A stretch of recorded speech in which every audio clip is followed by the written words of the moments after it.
Lucas, capítulo 23, versículo 34. Os irmãos acharam? Diz assim, versículo 34. Então Jesus orou: Pai, perdoa esta gente, eles não sabem o que estão fazendo. Então Jesus orou: Pai, perdoa esta gente, eles não sabem o que estão fazendo. Juntamente eu queria ler com os irmãos em Isaías 53, versículo 11 e 12. Se os irmãos quiserem ouvirem, eu vou estar lendo.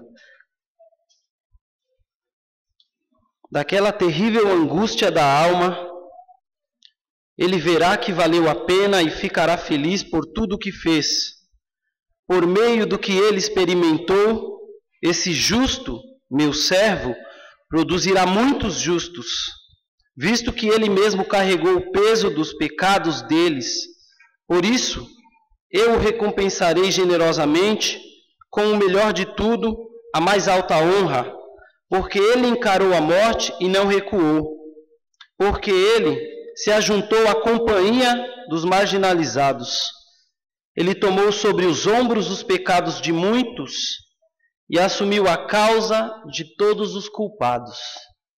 Bom, Isaías relatando o sofrimento do servo sofredor, do servo de Deus, do justo.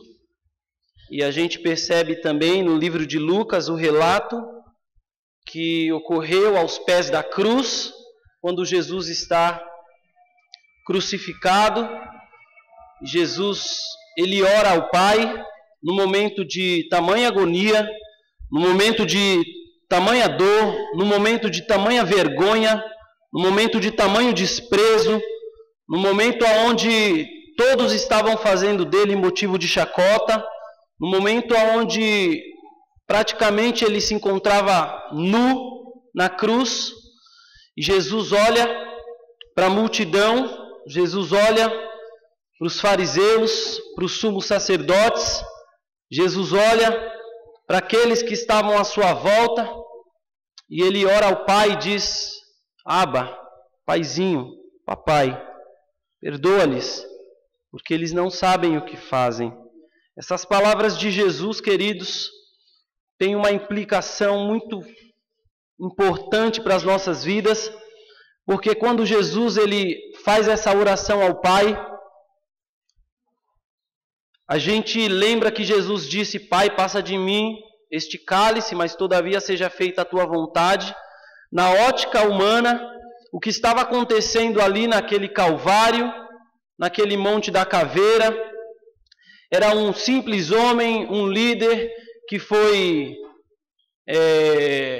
preso e que foi sentenciado à morte. Na ótica humana, eles acreditavam que era simplesmente mais um na história do povo de Israel. Jesus, o apóstolo João, ele deixou registrado no Evangelho que Jesus veio para os que era seu e os seus o rejeitaram. Mas todos quanto creram no seu nome, deu-lhes o poder de serem feitos filhos de Deus. O que acontece na cruz é que Jesus, ele cumpre o que Isaías disse, de que ele intercedeu pelos pecadores, ele intercedeu pelos marginalizados, ele intercedeu pelos excluídos. Jesus, ele assumiu o nosso lugar, assumiu a nossa culpa, assumiu o nosso pecado, assumiu a nossa condenação e assumiu o nosso inferno, para que nós estivéssemos hoje desfrutando dessa nova vida, desfrutando dessa nova comunhão, desfrutando dessa palavra que não foi somente para que Deus perdoasse o que eles fizeram, rejeitando a Jesus e sentenciando à morte, mas essa palavra de Jesus, ela hoje tem poder nas nossas vidas. Essa palavra de Jesus: Pai, perdoai-lhes porque não sabem o que fazem, é o nosso sumo sacerdote, ainda intercedendo diante do trono do Pai pelas nossas vidas. Aquilo que aconteceu no Calvário não ficou somente no Calvário. porque hoje nós temos a felicidade de saber que Ele intercede por nós, está à direita do Pai, e triunfante, reinará juntamente com o seu povo e com a sua igreja. Essa palavra de Jesus nos remete a perceber o triunfo que a igreja desfruta por meio da graça de Jesus Cristo. Amém. Boa noite. João 19, 26 e 27. Vendo ali sua mãe e ao lado dela o discípulo quem amava, Jesus disse a sua mãe: Mulher, aí está teu filho. Então disse ao discípulo: Aí está tua mãe. E a partir daquele momento o discípulo mantive sob os seus cuidados.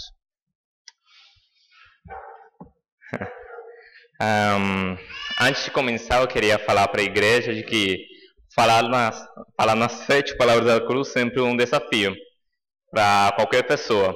Essencialmente porque talvez você tenha que falar de uma maneira muito curta, que é uma coisa que os pregadores não conseguem fazer muito bem. E por outro lado, porque foi um desafio para mim, porque dentre todas as palavras da cruz que eu acho tão legais que Jesus tem, talvez me concederam aqui, talvez eu encontrar o menor significado. Mas enquanto eu estava estudando esse texto, enquanto eu procurava, enquanto eu pensava nesse texto, vieram 3 imagens na minha cabeça e eu queria compartilhar com vocês nesse momento.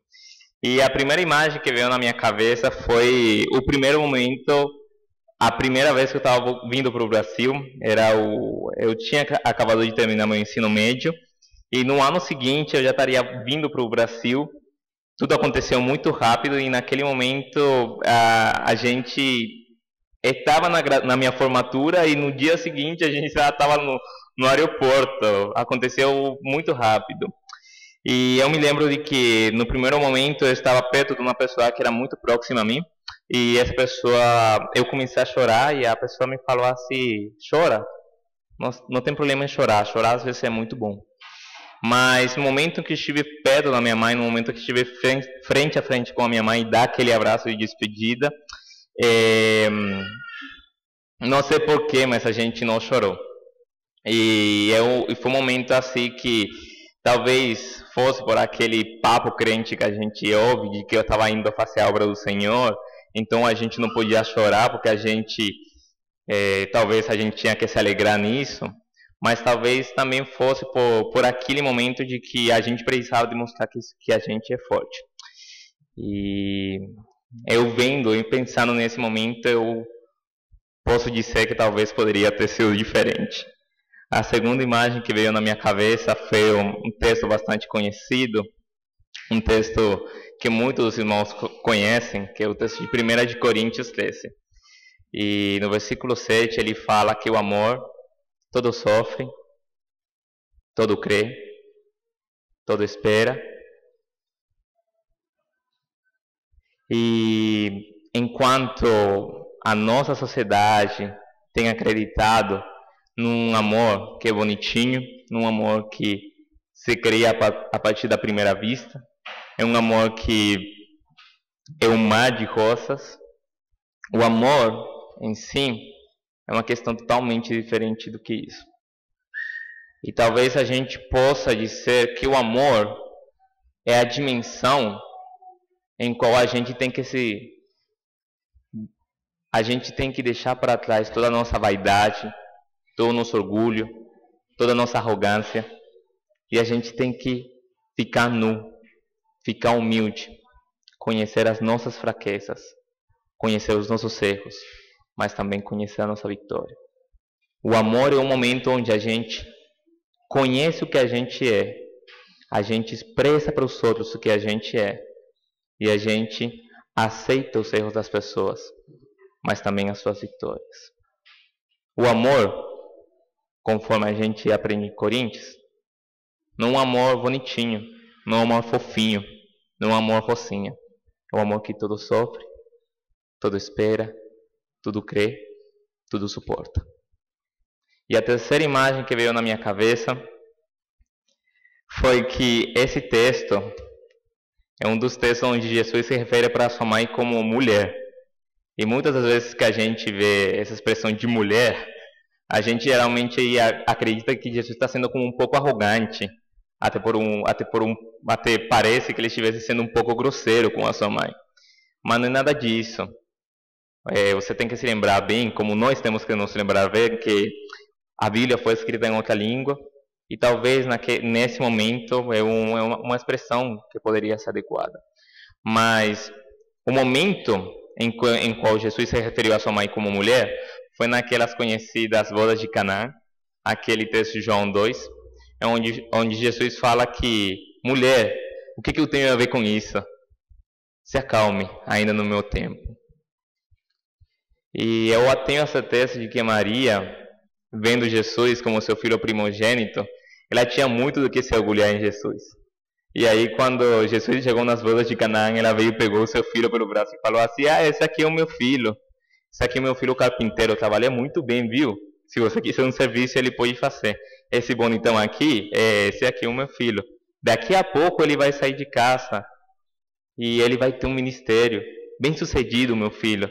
A Maria tinha muita coisa por que se orgulhar em Jesus. Mas naquele momento, Jesus falou: para, porque ainda não é o tempo. Para, porque ainda não é o tempo. E depois de muito tempo, enquanto ela se encontrava aos pés da cruz, é aí que tinha chegado o tempo. No momento onde ela tinha que se envergonhar porque seu filho estava sendo massacrado como um mentiroso no meio de 2 ladrões. Mas mesmo assim, a Maria estava aí, orgulhando-se do seu filho. E ela não se orgulhava porque seu filho estivesse fazendo um grande sucesso, mas porque ela amava ele. Ela se orgulhava em Cristo, em amor. E Cristo, vendo aquele sentimento de mãe, vendo aquela fraqueza de mãe, olha para Maria com amor e fala para seu discípulo João, aquele que ele ama: olha, eis aí teu filho. Olha, eis aí a tua mãe. E João passou desse momento a cuidar da Maria como se fosse para si. Nessa confusão de imagens, nessa confusão de textos, o que esse texto pode significar para nós hoje? Igreja, em amor, aceitando as fraquezas, mas também as vitórias. Olha para fora, olha aí o seu mundo. Mundo, olha aqui a sua igreja. A gente está esperando em amor. Amém? Boa noite. Quero compartilhar com os irmãos o texto que se encontra em Lucas, capítulo 23.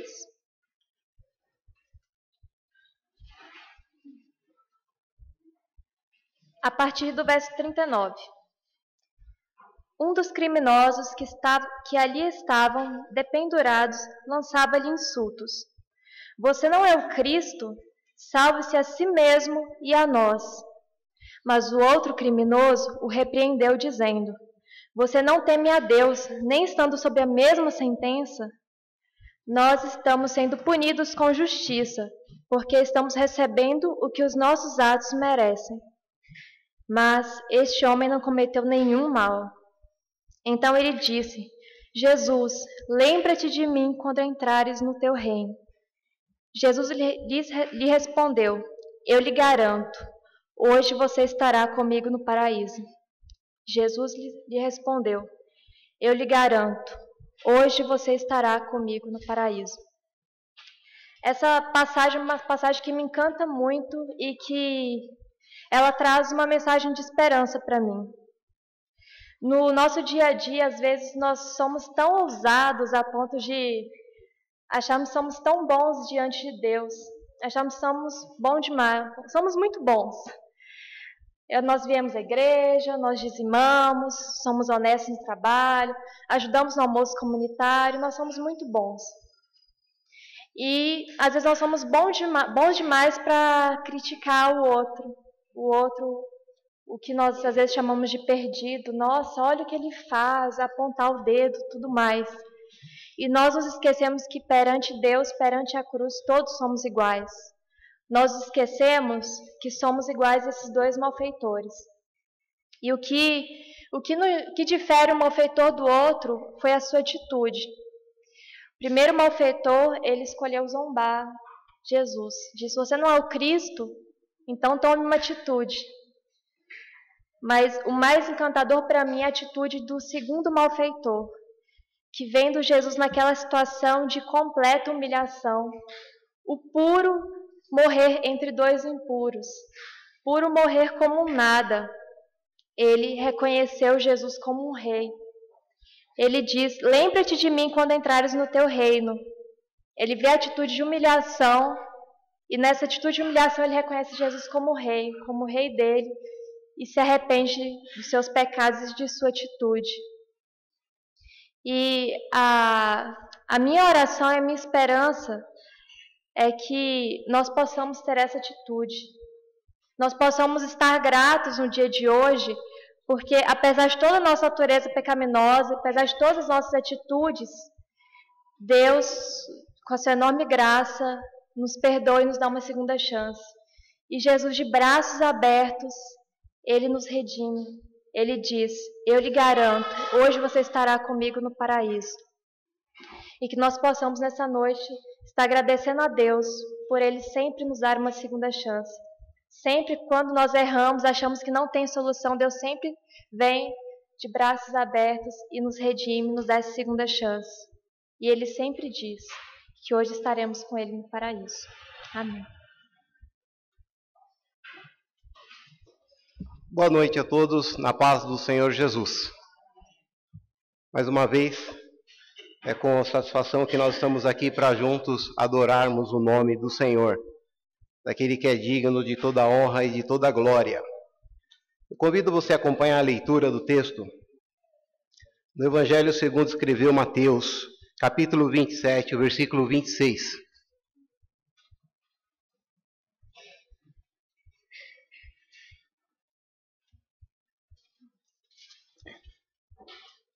Enquanto eu meditava nesse texto à tarde, pensava em ser bem sucinto. E depois eu me dei conta que eu estava preparando um sermão. E era apenas uma palavra, mas a profundidade daquilo que Jesus disse é maravilhosa. Mateus 27, versículo 26, 46, perdão, diz assim: por volta da hora nona, clamou Jesus em alta voz, dizendo: Eli, Eli, lama sabachthani?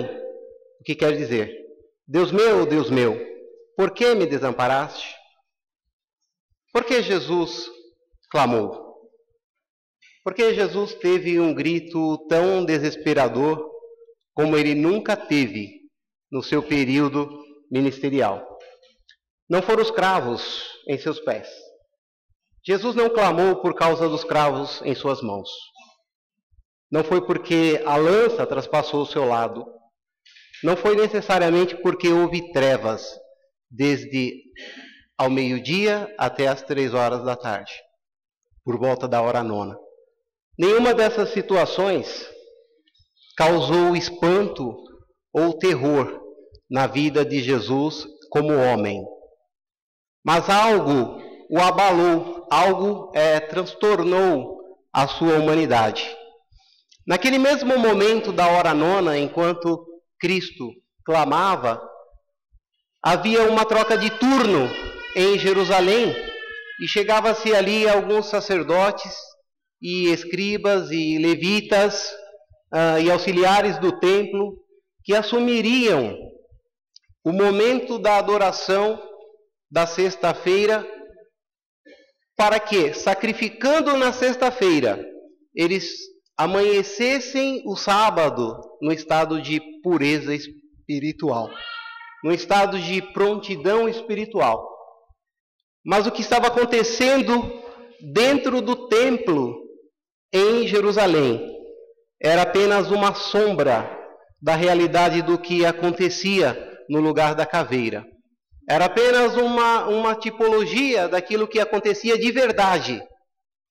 Não apenas como uma sombra, não apenas como um tipo do que acontecia dentro do templo. Nesse dia de Páscoa, nessa semana, que nós estamos aqui, certamente não apenas para comemorar um dia, mas para comemorar a vida, o povo, segundo a sua liturgia, estavam se preparando para apenas um dia, para apenas um momento.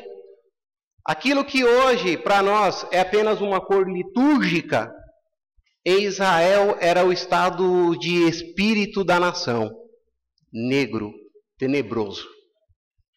E certamente não foi a dor dos cravos, mas foi a angústia de Jesus, de olhar para as circunstâncias, de olhar para a situação espiritual do seu povo, que o levou a clamar.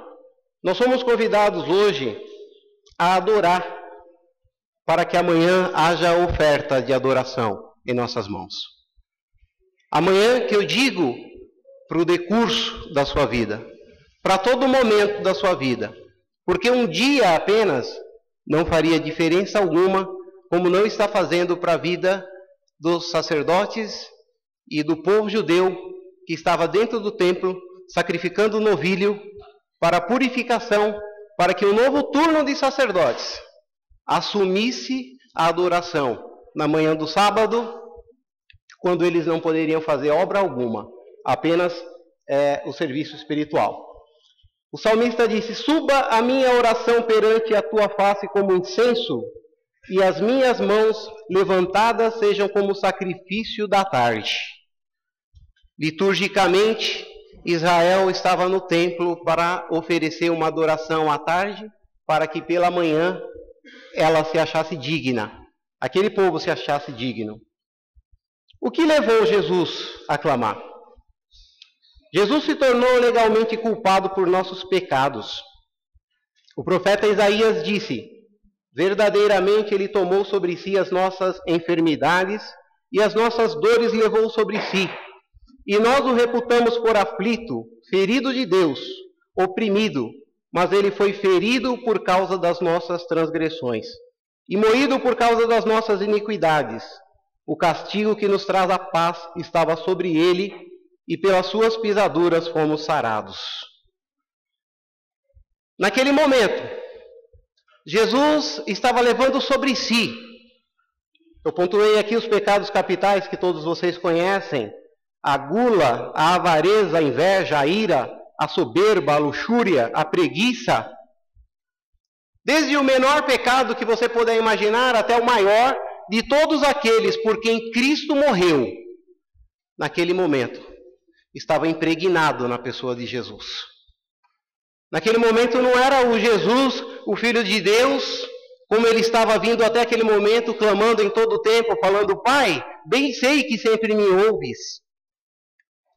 Mas naquele momento que Jesus olhou para dentro de si e viu todo o pecado do seu povo em seu próprio corpo.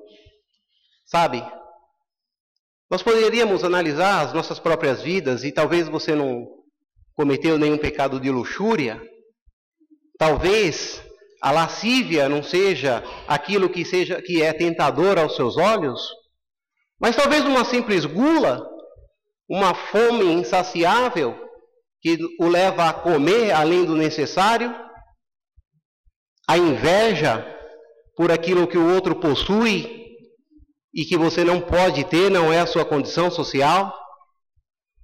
Quem sabe a soberba de não ter a humildade de amar aquele a quem Deus enviar aqui, mas somente aqueles que são agradáveis aos seus olhos. Todas essas coisas estavam sendo impregnadas em Cristo e no seu corpo. Quem sabe a preguiça, Não consigo acordar, não consigo trabalhar, preciso dormir mais. Todos esses pecados de todos aqueles por quem Cristo morreu naquele momento estavam impregnados em seu coração de uma tal forma que Jesus, refletindo e olhando para dentro de si, ele falou: isso não é o Filho de Deus.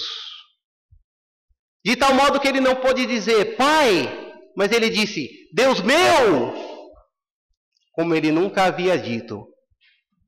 Ele disse: isso não é o Filho de Deus. Porque Deus não tem filhos sobrecarregados de pecados. E Jesus estava simplesmente sobrecarregado com os nossos pecados. Pode ser que em algum momento nós tropeçamos em algo na vida, mas Deus não nos chamou para viver sobrecarregado de pecados. Deus não nos chamou para uma vida de prática de pecados, porque Ele é santo. E disse: sede santo, porque eu sou. Nós somos intimados nesse momento, nesses dias, a fazer uma reflexão daquilo que levou a Jesus, no único momento da sua vida, não se sentir o Filho de Deus. Ele não ousou dizer: Pai, por que me deixasse? Ele não ousou. Como homem, na sua humanidade, ele disse: Deus meu, por que me desamparaste? E a sua angústia foi tão grande que ele até chegou a trocar os idiomas. Em algumas versões ele diz Eli, Eli, e em algumas outras versões ele diz Eloi, Eloi. Ele começa falando em hebraico e de repente ele muda para aramaico. A sua angústia era muito grande, mas não era apenas por causa de 3 horas de trevas. Por 3 horas, onde a santa presença do Pai se fazia alheio naquele momento. A Bíblia diz que o sol se escureceu e houve trevas em toda a Judéia. Alguns estudiosos acham que houve um eclipse, mas não poderia haver um eclipse, porque um eclipse não duraria 3 horas. Outras pessoas acham que talvez a natureza ficou tão angustiada com aquilo que os homens faziam em negar a divindade de Cristo, que se entristeceu, e que talvez as trevas estavam apenas na Judéia, mas o texto bíblico que diz que houve trevas em toda a terra. E não podia haver um eclipse num período de lua cheia. Seria impossível, humanamente falando. Portanto, houve de fato um milagre, porque Jesus era e é o Filho de Deus. E Ele estava ali levando os nossos pecados sobre si. Se você talvez não contemplou nenhuma dessas situações, este foi o único momento na vida ministerial de Jesus em que Ele muda o tratamento para com o Pai. E diz: mas as vossas iniquidades fazem separação entre vós e o vosso Deus. Os vossos pecados encobrem o seu rosto, o rosto de vós, para que não vos ouça. O mesmo Isaías disse que nós somos, quando tropeçamos e quando pecamos, os nossos rostos são encobertos. Por causa do nosso pecado, Ele faz separação entre nós e Deus. Então imagine você, a pessoa de Jesus, levando todo o pecado. Será que Deus abandonou a Jesus? Será que Jesus estava de fato sozinho? Quando, no salmo que nós lemos aqui, no Salmo 22, que começa com o grande aflito de Jesus, com o seu clamor de desespero, ele conclui com uma nota triunfante em trechos, dizendo assim: porque não desprezou nem abandonou o aflito, a aflição do aflito, nem escondeu dele o seu rosto. Antes, quando ele clamou, o ouviu. Todos os limites da terra se lembrarão e se converterão ao Senhor. E todas as famílias das nações adorarão perante a sua face, porque o reino é do Senhor, e ele domina entre as nações. Uma semente o servirá. Será declarada ao Senhor a cada geração. Chegarão, anunciarão a sua justiça ao povo que nascer, porquanto ele fez. Ele estava operando a nossa salvação e preparando o futuro do seu reino, em seu clamor e em seu grito, onde nós somos hoje convidados a olhar para esse clamor de Jesus, para que não seja de balde em nossas vidas. Porque ele não estava sozinho. O próprio Deus disse: porventura pode uma mulher esquecer-se tanto de seu filho que cria, que não se compadeça dele, do filho do seu ventre? Mas ainda que essa se esqueça dele, contudo eu não me esquecerei de ti. Se Deus revela que uma mãe comum, uma pessoa comum, jamais poderia esquecer da sua própria prole. Como Deus esqueceria do seu unigênito filho, de valor tão imensurável, e naquele momento operando a salvação do seu povo. Mas por um lapso de tempo, e não é que Deus não possa, porque Deus é todo-poderoso, mas certamente os nossos pecados feririam a face do Senhor, pela sua santidade.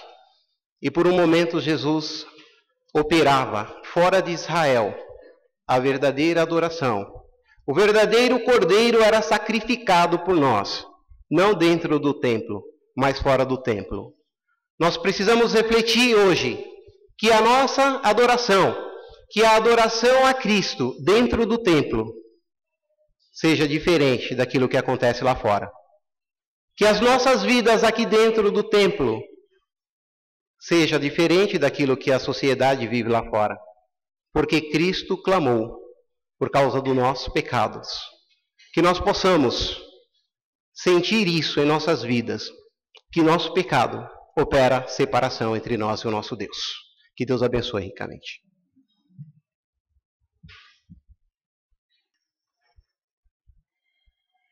Palavras do Senhor, segundo o Evangelho de João, capítulo 19, verso 28. Mais tarde, sabendo então que tudo estava concluído, para que a Escritura se cumprisse, Jesus disse: tenho sede. Aqueles que são estudiosos das 7 palavras da cruz, as 7 palavras proferidas na cruz de Cristo, chamam, classificam e colocam numa sequência essas palavras como palavra de perdão, palavra de compaixão, palavra de esperança, palavra de abandono, e esta palavra, tenho sede, como palavra de sofrimento. Verdadeiramente é um momento de grande sofrimento. A tensão do julgamento pelo qual Jesus havia passado, a fadiga que o castigava, a tristeza que sobre ele se abateu, o calor do dia, a perda do sangue, tudo isso fez com que, na sua natureza humana, ele sentisse sede. Quando Jesus exclamou: tenho sede, ele estava expressando a sua plena humanidade.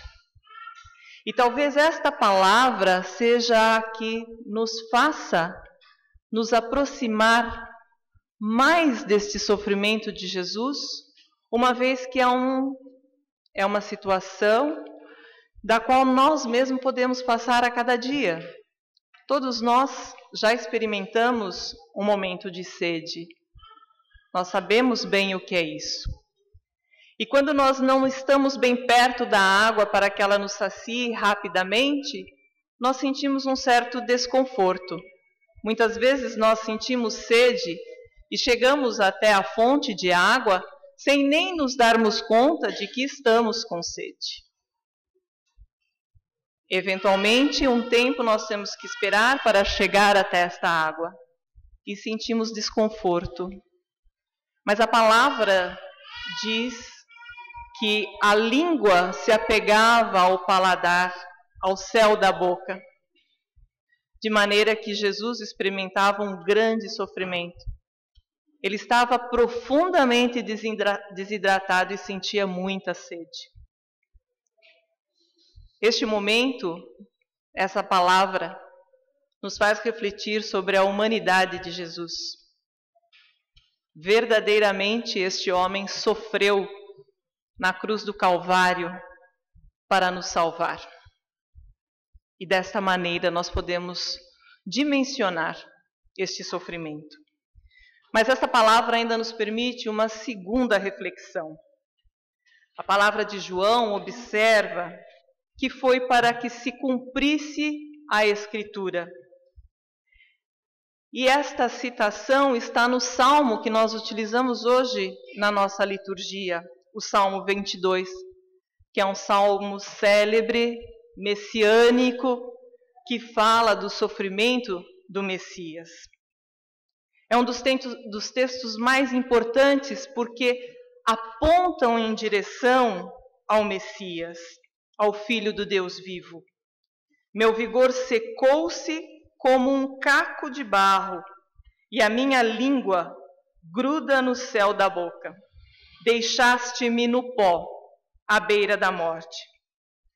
Assim como os soldados lançaram sorte sobre as vestes de Jesus, assim como nenhum osso de Jesus foi quebrado, assim como foi importante como para se cumprir a palavra, Jesus foi levantado da terra no madeiro para sofrer a maldição de uma morte de cruz.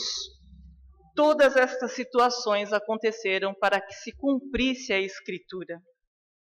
A morte de Jesus não é um acidente, não é uma circunstância, não é um contingente, não é uma surpresa.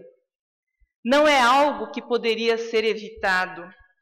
Jesus tinha que morrer esta morte de cruz. E dentro de um sistema de execução previsto por Moisés, previsto pelos profetas, antes mesmo que existisse o Império Romano, com a sua forma de morte por crucificação. Essas profecias, cumpridas desta forma, na figura de Jesus, na humanidade de Jesus, apontaram para aqueles que estavam à sua volta de que ele era o Messias. As profecias cumpridas em Jesus nos permitem olhar para este Jesus e dizer: ele é o Messias, ele é o Filho do Deus vivo. Jesus tampouco está surpreso com a sua morte. Na cruz, ele cumpre tudo aquilo que havia sido escrito, como se houvesse um script a ser executado. Dentro de uma tradição, dentro da história, dentro da saga de um povo, mas acima de tudo, dentro do escrito sagrado, a Bíblia, a palavra do nosso Deus. O ato de Jesus entregar-se foi um ato voluntário.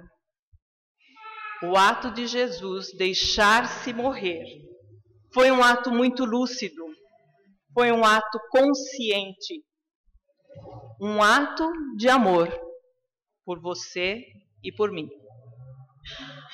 Esta radicalidade do compromisso de Jesus com a sua cruz, fazendo cumprir tudo aquilo que havia sido previsto, tudo aquilo que havia sido profetizado a seu respeito, tudo aquilo que fora revelado a seu respeito, mostra a grandeza do amor de Jesus por nós. Mostra a grandeza do plano de Deus em seu Filho por cada um de nós.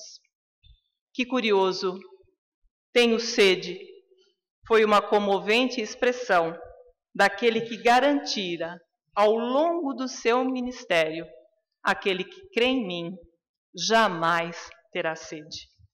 Que o Senhor nos abençoe, que nós saibamos olhar para todos estes fatos relacionados ao Senhor Jesus e olharmos para Ele e dizermos verdadeiramente: Ele é o Messias, Ele é o Filho do Deus vivo.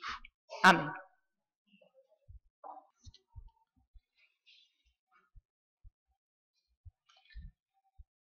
Quando Jesus tomou o vinagre, disse: está consumado. Inclinando a cabeça, entregou o Espírito. João 19:30. Está consumado. O que era vivo se entregava de forma física. Quão terrivelmente essas benditas palavras de Cristo têm sido mal interpretadas, mal apropriadas e mal aplicadas. Quantos parecem pensar que sobre a cruz o Senhor realizou uma obra que se torna desnecessário que os beneficiários dela vivam vidas santas sobre essa terra.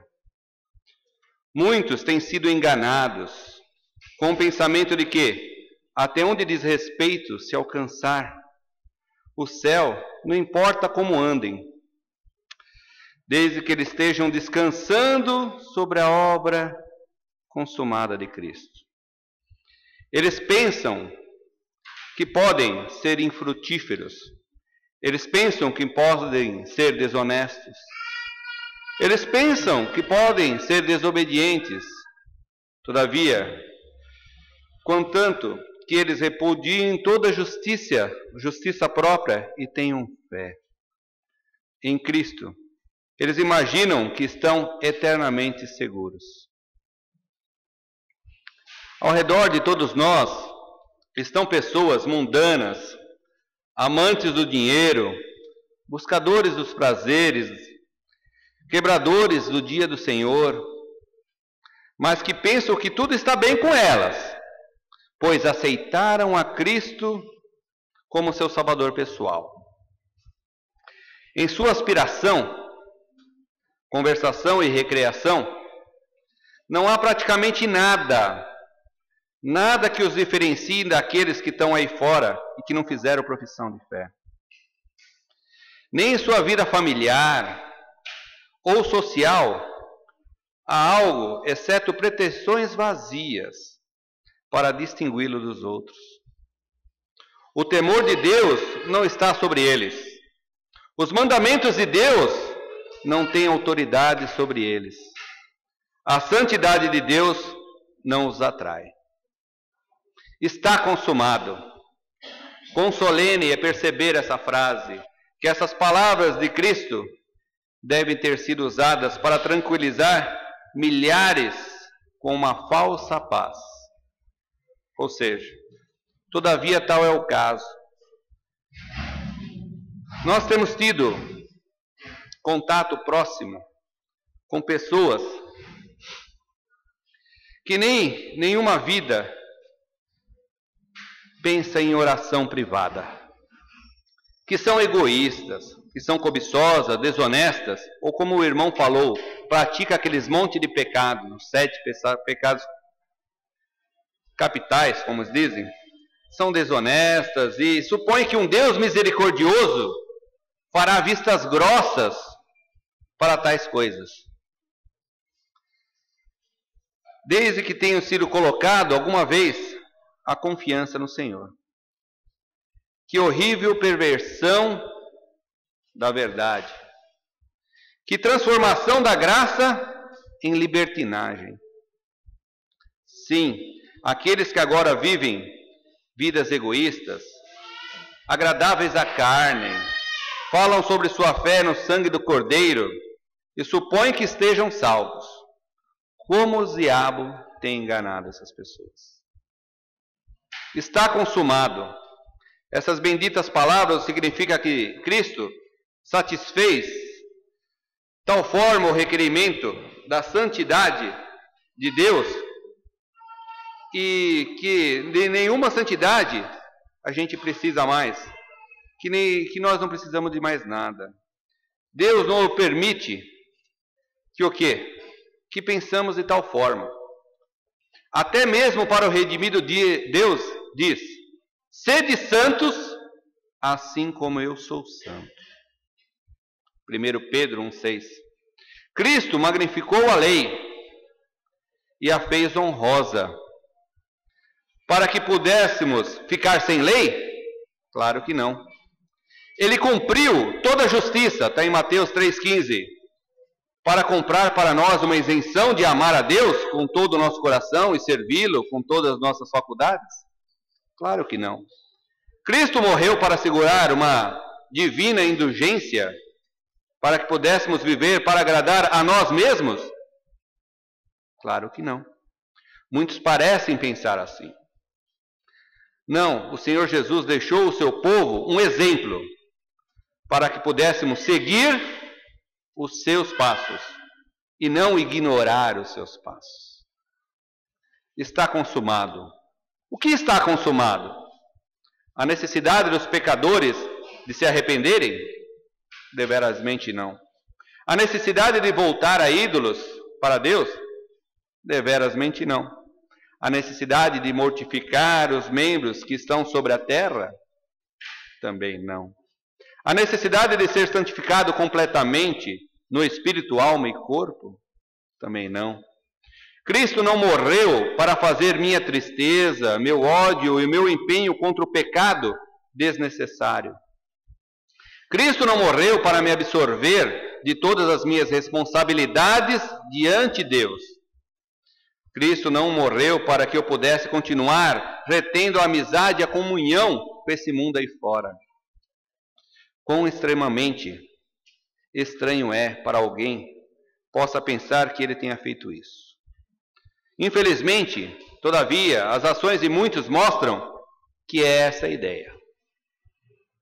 Está consumado. O que é que está consumado? Os tipos sacrificiais foram consumados. As profecias de seus sofrimentos foram cumpridas. A obra dele, pelo Pai, foi perfeitamente realizada. Um fundamento certo foi posto, no qual um Deus justo pode perdoar ao mais vil transgressor. Da lei que jogou fora as armas que nós tínhamos contra a guerra. Ele, Cristo, realizou tudo o que era necessário para que o Espírito Santo viesse e operasse em meu coração, em seu coração e o coração do seu povo, concedendo a rebelião, destruindo a inimizade contra Deus e lhe produzindo neles um coração amoroso e obediente. Então, querido irmão, não cometa o engano do mundo, não cometa o engano desse ponto. A obra consumada de Cristo não lhe beneficia em nada se o seu coração nunca for quebrantado através de uma consciência agonizante de sua pecaminosidade. A obra consumada de Cristo não lhe beneficia em nada, a menos que você tenha sido salvo do poder e da poluição do pecado. Mateus 1, 21. Ela não beneficia em nada se você ainda ama o mundo. 1 João 2, 5. Ela não beneficia em nada, a menos que você seja uma nova criatura nele. 2 Coríntios 5:17. Se você valoriza a sua alma, examine as Escrituras para ver a si mesmo, para ver o seu próprio ser. Não tome nenhuma palavra de homem no lugar disso. Não brinque de ser cristão.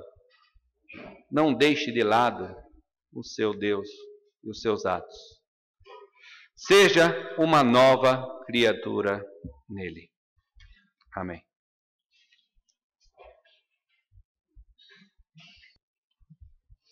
Convidamos os irmãos para prestarem atenção em Lucas, no capítulo 23, do verso 44 ao 47. Já era quase meio-dia e trevas cobriram toda a terra até às 3 horas da tarde. O sol deixara de brilhar e o véu do santuário rasgou-se ao meio. Jesus bradou em alta voz: Pai, nas tuas mãos entrego o meu espírito. Tendo dito isto, expirou. O centurião, vendo o que havia acontecido, louvou a Deus, dizendo: certamente este homem era justo. Jesus bradou em alta voz: Pai, nas tuas mãos entrego o meu espírito. Eu estava pensando que hoje é um dia importante que a gente tem que lembrar que é um dia de morte. O nosso mestre morreu. Nós estamos fazendo a cor litúrgica, cor preta, porque Jesus morreu. E para a gente não vai ser diferente. Nós também vamos morrer. Estava pensando que uma cena poderia acontecer, que depois de todos esses anos passados com os irmãos, um dia eu estaria ou no hospital ou na igreja, não sei onde, mas seria a minha hora, ou na minha casa, e antes do médico dizer a penúltima frase, foi feito tudo o que era possível fazer, porque a próxima frase seria, ele não aguentou e partiu, né? Nós poderíamos pensar que uma forma muito bonita de gente terminar a vida seria essa: Pai, nas tuas mãos entrego o meu espírito. Então eu queria que alguém que estivesse do lado nesse dia falasse: repete estas palavras, repete as palavras: Pai, nas tuas mãos entrego o meu espírito. E aí eu, repetindo essas palavras, também estaria fazendo como Jesus fez, mas muito mais, né? Talvez pela lembrança do irmão do lado, mas saber que Jesus também morreu para que um dia a gente pudesse entregar a nossa vida, o nosso espírito diretamente a Deus. Que a gente pudesse entregar diretamente a nossa vida a Deus, finalmente para viver eternamente com Deus. E dizem que as pessoas geralmente morrem do jeito que vivem. E Jesus mostra nesses textos, né? E tem uns estudiosos que disseram que existem 25 profecias a respeito da morte de Jesus e que todas elas foram cumpridas. E que cada uma dessas que foram mencionadas e os detalhes, todos estavam previstos e cumpridos. Esta última frase de Jesus diz sobre a dependência, a sua dependência e a sua submissão a Deus. Jesus era totalmente dependente e submisso a Deus. E muitas vezes nós não entendemos isto, que Jesus foi de Deus, porque ele era dependente de Deus. Ele seguiu a Deus porque ele foi submisso a Deus. E ele era o nosso mestre e ele nos ensinou isto. E o apóstolo Paulo diz: não teve por usurpação ser igual a Deus, mas esvaziou-se de si mesmo, tomando a forma de servo, fazendo-se semelhante aos homens, e achado na forma de homem, humilhou-se a si mesmo, sendo obediente até a morte, e morte de cruz. A vida de Jesus, seus atos vitoriosos, sua vida vitoriosa, tudo foi pelo resultado da dependência do poder do Pai. O seu Pai estava com o seu poder, acompanhando a sua vida, os seus dias, o seu ministério, os seus feitos, as suas palavras, os seus atos. Por isso, Jesus realizou neste mundo, e ele pôde, quando estava terminando a agonia desta morte na cruz, Jesus entrega aos cuidados de seu Pai, e assim fazendo, ele expira, entrega definitivamente o seu corpo e sua alma a Deus, o seu espírito a Deus. Ele sabia que o Pai cuidaria perfeitamente dele. Nós precisamos aprender que Deus cuida perfeitamente de nós. Todos os dias da nossa vida, não cai um fio de cabelo sem que Deus tenha conhecimento. Mas também na nossa morte, Deus cuida detalhadamente da nossa morte. Porque é a nossa passagem para a vida eterna com Cristo. E o apóstolo Paulo disse: Cristo não ressuscitou, é vã a nossa pregação e vã a vossa fé. Nós aprendemos que com a morte em Jesus, nós vivemos eternamente. Na morte, ele pôde vencer a morte, pois ao terceiro dia ele ressuscitou. E aí o apóstolo Paulo diz: tragada foi a morte pela vitória. Então nós poderíamos dizer: Senhor, eu ponho em Ti a minha esperança. Em Tuas mãos, Senhor, eu entrego o meu espírito. eu entrego em tuas mãos o meu destino. Que todos nós estejamos conscientes, mais jovens ou mais adultos, mais velhos, todos nós chegaremos lá. Graças a Deus, chegaremos lá. E que Deus possa estar confortando os nossos corações, porque a morte entregue a Deus, ao Pai, é a garantia de vida. Deus nos abençoe.